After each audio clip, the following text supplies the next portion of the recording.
so how did that go? What did you learn from the Patrick Henry speech excerpt? What do you need to learn? Who has some insights to share? Somebody tell me something that you circled or underlined. Patriotism. Yeah, that's the very first thing that I circled there was also patriotism. And for me, I also drew a line between that and the sentence, different men often see the same subject in different lights. And so for me, that was immediately something that I could compare. Okay, so Patrick Henry's version of patriotism would be what?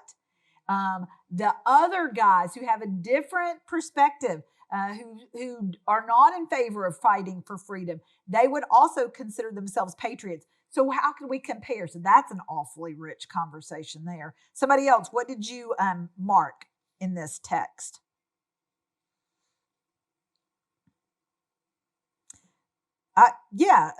Nothing less than a question of freedom or slavery. So there's those are two more things that you could compare, freedom and slavery. Patrick Henry is equating that this is an awful moment, he says, in history. And he says that that's the question. He's dividing the very stark determination. It's either freedom or slavery. And for him, there's nothing in the middle. Why is that? What might be in the middle? What do the other men who were speaking out at the same time in history, what were their positions? Okay. Somebody else. What is he talking about? Weakness. Yeah. They tell us, sir, that we're weak. So let's define weakness. There are lots of different ways to define weakness. How are Patrick Henry's detractors defining weakness? And how might he define weakness? Okay. And some of them would be defining weakness as a lack of military strength. I think Patrick Henry would say the weakness that I want to fight is weakness of determination, weakness of resolve. So good conversations of comparison. What are the circumstances? When does he give this speech? That'd be a great thing to find out. Okay. Anybody else mark something? Yeah, there's a bunch of adjectives that he talks about kind of in that second to the last paragraph. Strong, vigilant, active, brave. These are great attributes that he is obviously chasing. But he's saying, and a lot of people say we're not strong enough to fight Great Britain. And he's making the point that there's something besides strength. He lists these other attributes, which are really exciting. One thing that I marked in here, just because it started jumping out at me.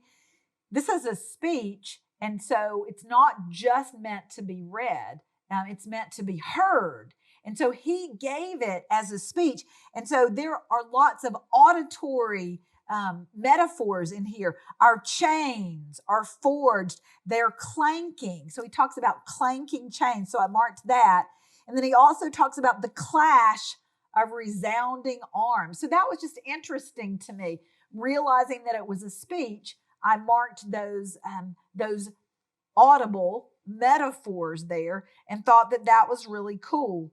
And of course, I think that all of us probably marked the very last sentence. Forbid it, Almighty God. I know not what course others may take, but as for me, give me liberty or give me death. Okay.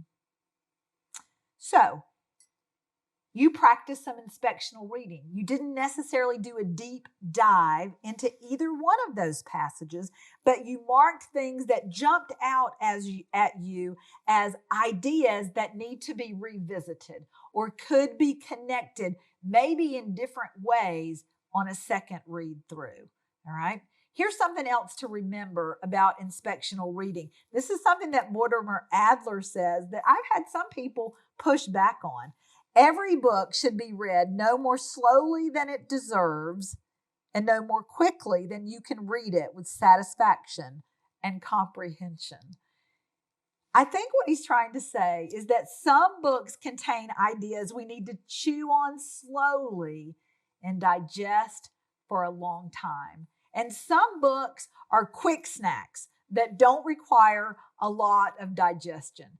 A mature reader can discern which is which and act accordingly. This is part of why we want to train our children to be better readers, understanding this quote. Now, here's a quote that will really encapsulate what we've seen today. Full ownership of a book only comes when you've made it part of yourself. And the best way to make yourself a part of it is by writing in it. Maybe you've never considered writing in a book. Maybe you've never read any other way. Ponder what we've learned about marking a text and how it might change your reading habits. Here's some resources to consider as we go.